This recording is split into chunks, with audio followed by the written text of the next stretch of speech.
Hello दोस्तों, स्वागत है आपका आज के इस वीडियो में।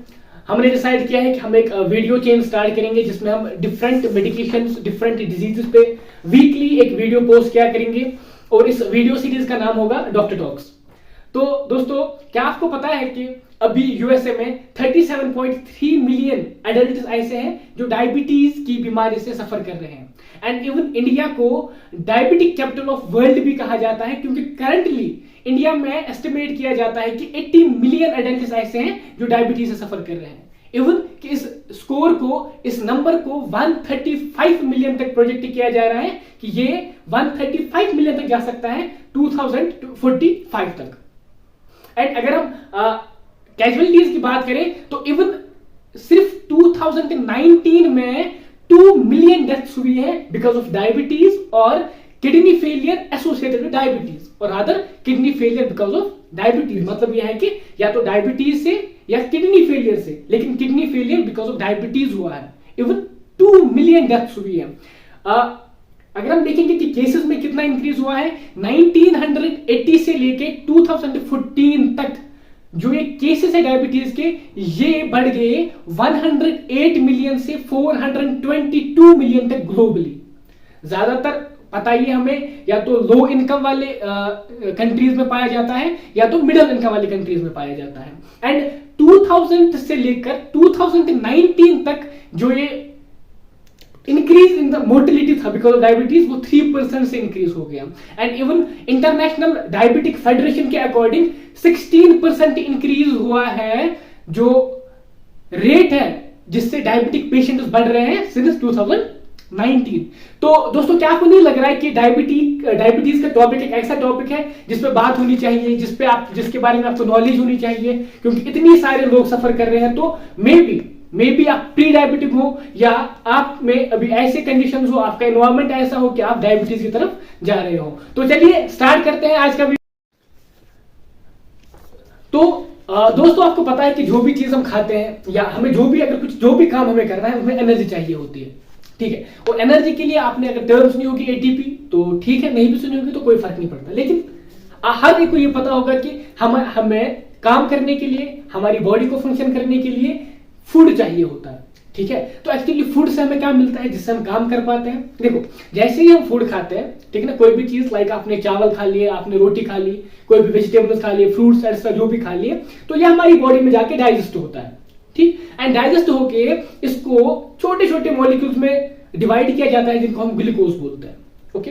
तो ग्लूकोज को क्या किया जाता है, हमारे इंटेस्टाइन, हमारे गट से, हमारे जो स्टमक है हमारा या हमारे जो इंटेस्टाइन है, उनसे लिया जाता है और ब्लड स्ट्रीम में डाल दिया जाता है, ठीक है। तो ब्लड स्ट्रीम में जैसे ही ये ग्लूकोज डाल दिया जाता है, उसके बाद इसको सेल्स के थ्रू यूज किया जाता है एनर्जी प्रोड्यूस करने के लिए, और वो एनर्जी फिर हम यूज करते हैं अपनी डे टू डे एक्टिविटीज करने के लिए। तो आप समझते हैं कि ग्लूकोज जो है जैसे ही ब्लड में जाता है, वहां से सेल्स में कैसे जाता है और यूज कैसे होता है, ठीक है ना। तो जैसे अभी आप एनिमेशन देख रहे होंगे जो स्क्रीन पे आ रही है, तो सबसे पहले क्या होता है, ये जो ग्लूकोज है इसको सेल्स में ले जाने के लिए हमारे पास एक ऑर्गन होता है जिसका नाम होता है पेनक्रियाज। तो ठीक, पेनक्रियाज जो हमारे लेफ्ट साइड में होता है एब्डोमेन में, वो एक चीज क्रिएट करता है, एक हार्मोन क्रिएट करता है जिसको हम इंसुलिन बोलते हैं, ठीक है ना। इंसुलिन को क्या किया जाता है, ब्लड में डाल दिया जाता है। तो ब्लड में इंसुलिन जाके काम करता है, जो सेल्स होते हैं हमारी बॉडी की, उन पे एक रिसेप्टर होता है इंसुलिन के लिए, उस पे जाके बाइंड होता है, ठीक है। तो उस बाइंड होने की वजह से क्या होता है, बहुत सारी एक्टिविटीज हो जाती है सेल्स में, जिसकी वजह से एंजाइमेटिक एक्टिविटी हो जाती है, जिसकी वजज से क्या होता है, एक टाइप ऑफ ट्रांसपोर्टर होता है जिससे ग्लूकोज सेल्स, ब्लड से सेल्स के अंदर चला जाता है, उसको हम बोलते हैं GLUT4, ग्लूकोज ट्रांसपोर्टर 4, ओके। तो वो ग्लूकोज ट्रांसपोर्टर 4 को क्या किया जाता है, उसको सेल्स के अंदर से सेल्स के सरफेस पे लाया जाता है, ठीक। तो जैसे ही वो सेल्स के सरफेस पे आता है, उसके बाद क्या होता है, ग्लूकोज ब्लड से चला जाता है सेल्स के अंदर, ठीक। तो उसके बाद ये ग्लूकोज यूज किया जाता है। तो अब अगर ये सिस्टम फेल हो जाता है, या तो सपोज अगर इंसुलिन ही प्रोड्यूस नहीं होता, या ये जो रिसेप्टर था जिसपे इंसुलिन बाइंड करता था, अब ये रिसेप्टर काम नहीं कर रहा, तो क्या होगा, हमारी बॉडी में ये जो ग्लूकोज है ये सिर्फ ब्लड में बढ़ता जाएगा और सेल्स को नहीं मिलेगा।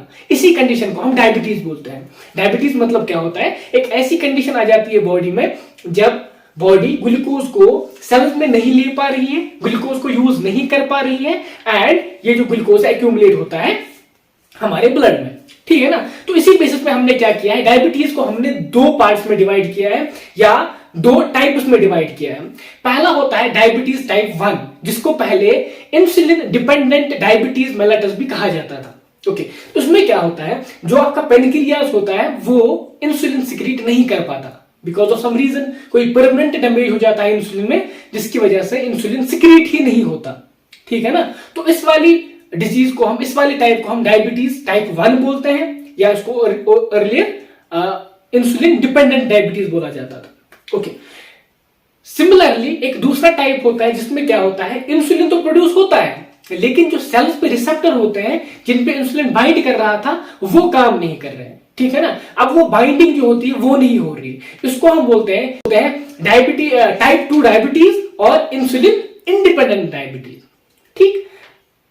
तो क्या होता है कि पहले वाले में इंसुलिन सिक्रीट नहीं होता, दूसरे में इंसुलिन को वो रिएक्ट नहीं करते। अगर हम देखेंगे परसेंटेज ऑफ पीपल जिनको डायबिटीज टाइप 1 है या डायबिटीज टाइप 2 है, तो 5 to 10% पीपल ऐसे होते हैं जिनको यूजुअली डायबिटीज टाइप 1 होते हैं एंड इनका एज ग्रुप भी बिलो 20 यूजुअली हो जाता है, 20-25 के आसपास में ये वाले पेशेंट्स पाए जाते हैं। लेकिन जो टाइप 2 है, डायबिटीज टाइप 2 डिजीज है, इसकी जो प्रपोर्शन है वो बहुत ज्यादा है। 90 to 95% जो डायबिटिक पेशेंट है उनको इंसुलिन इंडिपेंडेंट डायबिटीज होता है या डायबिटीज टाइप 2 होता है, ठीक। एंड इनमें क्या होता है, इनके लिए डिफरेंट टाइप ऑफ क्योर है एंड जो टाइप 1 है उनके लिए डिफरेंट टाइप ऑफ क्योर है।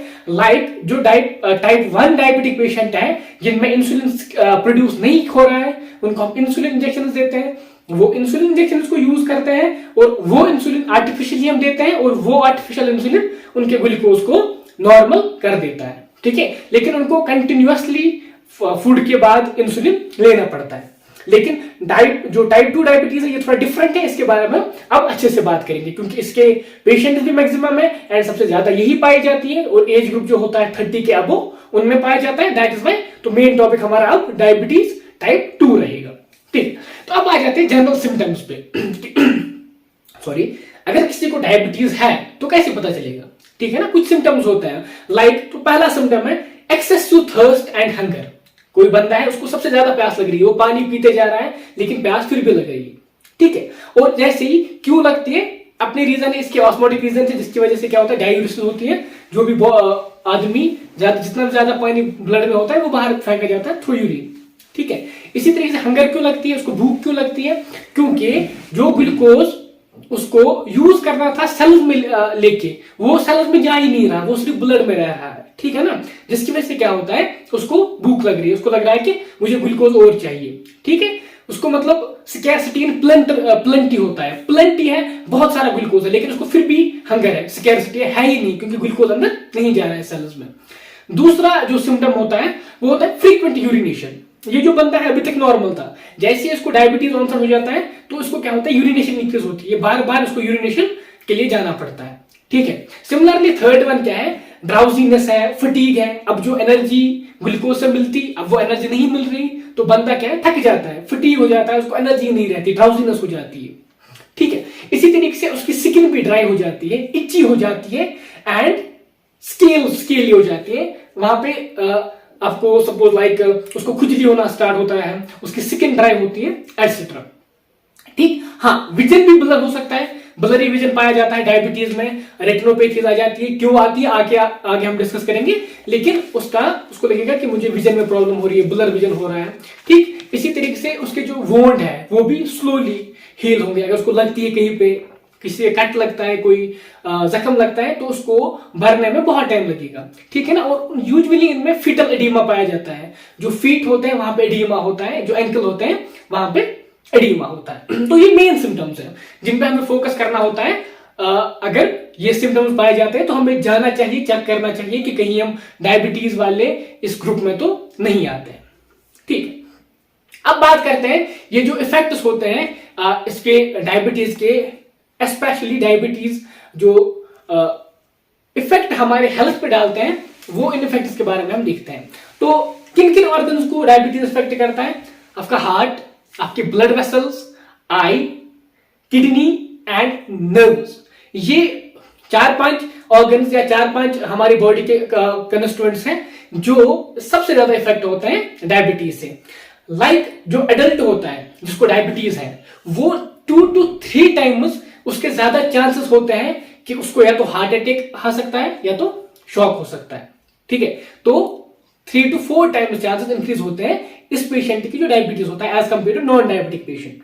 ठीक है, सिमिलरली क्या होता है, जो फुट अल्सर के चांसेस ज्यादा हो जाते हैं बिकॉज ऑफ जो ब्लड वेसल्स हैं वो डैमेज हो जाती हैं, एंड जो पेरिफेरल न्यूरोपैथी होती है, न्यूरॉन्स होती है, वो डैमेज हो जाती है बिकॉज ऑफ डायबिटीज। उसकी वजह से क्या होता है, फुट अल्सर होने के चांसेस बढ़ जाते हैं डायबिटिक पेशेंट्स में, एंड कभी कभी गैंग्रीन फॉर्मेशन हो जाती है एंड फिर एम्पुटेशन करना पड़ता है। ठीक, इसी तरीके से क्या होता है, इंपॉर्टेंट काज जो ब्लाइंडनेस का है वो डायबिटीज होता है, ग्लूकोमास हो जाता है, इससे पेरिफेरल रेटिनोपैथी हो जाती है जिसकी वजह से जो रेटिना को स्मॉल स्मॉल ब्लड वेसल्स जाती है, ब्लड सप्लाई करती है, वो डैमेज हो जाती है एंड पर्सन जो है ब्लाइंड हो सकता है। जो डायबिटीज है ये अभी एक लीडिंग काज है किडनी फेलियर का। किडनी फेलियर मैंने जैसे पहले ही बोला था 2019 में 2 मिलियन डेथ्स हुई थी बिकॉज ऑफ डायबिटीज, जिनमें मेजर पोर्शन था बिकॉज ऑफ किडनी फेलियर जो डायबिटीज की वजह से हुआ था। ठीक, तो major cause of kidney failure है एंड इम्यूनोसप्रेसिव होता है। जैसे कोविड पेशेंट्स में आपने देखा था, जैसे कोविड पेशेंट्स को क्या बोला जाता था, अगर डायबिटीज है तो इसको ज्यादा वल्नरेबल है, इसको ज्यादा एहतियात करना है। क्यों? क्योंकि इसमें इम्यून सप्रेशन हो जाता है, जो आपका इम्यून सिस्टम होता है वो सप्रेस हो जाता है एंड ये इफेक्टिवली एक्ट नहीं कर पाता। ठीक है, तो अगर डिजीज है, ठीक है ना, डिजीज है, कोई रीजन है डिजीज का, लेकिन एक प्रिवेंशन भी होता है कि हम प्रिवेंटिव भी कर सकते हैं। ठीक है ना, मैंने आपको पहले भी बोला था कि हम बात करेंगे डायबिटीज टाइप 2 की। ठीक है, तो डायबिटीज टाइप 2 की क्या प्रिवेंशन है, क्या प्रिकॉशंस हम ले सकते हैं जिससे हम डायबिटीज टाइप 2 से बच सकते हैं, या अगर डायबिटिक है तो प्रिवेंट कर सकते हैं उसके इफेक्ट्स, कम कर सकते हैं उसके इफेक्ट्स। सबसे पहले क्या है कि हेल्थी बॉडी वेट, आपको अपना बॉडी वेट मेंटेन करना है। ठीक है, आपको अपना BMI कैलकुलेट करना है, बॉडी मास इंडेक्स जो हम वेट एंड हाइट से निकालते हैं, तो आपको समझ में आ जाएगा कि आपके लिए ऑप्टिमम वेट क्या है और उसको मेंटेन करना है। उसके लिए क्या करना है, आपको फिजिकली आपको एक्टिव रहना है, एटलीस्ट 30 मिनट्स आपको करना है moderate to intensive activity daily. ठीक है, हेल्दी डाइट आपको लेना है, आपको फ्रूट्स वेजिटेबल्स ज्यादा प्रेफर करना है एज कंपेयर टू जो आपके सैचुरेटेड फैट्स होते हैं वो अवॉइड करना है। ठीक है ना, सिमिलरली अगर कोई एडिक्ट है टोबैको को, उसको वो बंद करनी है, स्मोकिंग बंद करनी है, क्योंकि ये लीड करते हैं मेजर जो इसकी अबनॉर्मलिटीज हो जाती है बिकॉज ऑफ डायबिटीज, उनमें इनका भी रोल होता है, स्मोकिंग एज ड्रग। ठीक है ना, अब जब इतनी बड़ी डिजीज है, इतने सारे पीपल अफेक्टेड है, ऐसा नहीं है कि हमारी जो वर्ल्ड लेवल ऑर्गेनाइजेशंस है या एनजीओज है, कंट्री नेशनल लेवल ऑर्गेनाइजेशंस है, वो इन पे एक्ट नहीं कर रही है। बहुत सारे प्रोग्राम्स रन किए जाते हैं बाय वर्ल्ड हेल्थ ऑर्गेनाइजेशन और नेशनल लेवल पे डायबिटीज को प्रिवेंट करने के लिए, या जो डायबिटिक के बारे में, जो डायबिटीज के बारे में इंफॉर्मेशन है उसको स्प्रेड करने के लिए। वर्ल्ड हेल्थ ऑर्गेनाइजेशन ने अप्रैल 2021 में ग्लोबल डायबिटीज कंपैक्ट एक प्रोग्राम था उसको रन किया, और उसका एम ये था कि ये जो इंप्रूवमेंट है प्रिवेंशन एंड केयर के लिए, जो डायबिटीज का है इसकी प्रिवेंशन एंड केयर के लिए इसको इंप्रूवमेंट करना। ठीक है, कहां पे, एक तो लोअर कंट्रीज में जहां पे लोअर इनकम है, या जहां पे मिडिल क्लास फैमिली ज्यादा है, जो मिडिल इनकम कंट्रीज है। सिमिलरली इंडिया में भी बहुत पहले से प्रोग्राम रन किए जाते थे, रन किए गए हैं, लाइक इन 1987 में नेशनल डायबिटिक कम्बैट प्रोग्राम एक स्टार्ट किया था जो 5 ईयर प्रोग्राम था, और ये कर्नाटका, तमिलनाडु एंड जम्मू कश्मीर में मेनली रन किया गया था। उसके बाद बहुत सारे जो स्टेट्स थे वो भी ऐड किए गए थे। सिमिलरली 2010 में एक प्रोग्राम ऐड किया गया था जिसको हम NPCDS बोलते हैं, या national programme for prevention and control of cancer, diabetes, cardiovascular diseases and stroke. तो ये प्रोग्राम रन किए जाते हैं ताकि जो भी लोग हैं वो इनसे फायदा उठाएं एंड उनसे जो ये डिजीज है इनसे खुद को प्रिवेंट कर सके। तो होप करता हूं जो आज की वीडियो थी ये आपके लिए इंफॉर्मेटिव रही होगी और आपने इसको पसंद भी किया होगा। तो अगर आपने इसको लाइक किया है तो आप इसको शेयर कर सकते हैं अपने फ्रेंड्स के साथ या जो भी आपके रिलेटिव्स हैं। बाकी हमारे साथ जुड़ने के लिए thank you, thanks a lot.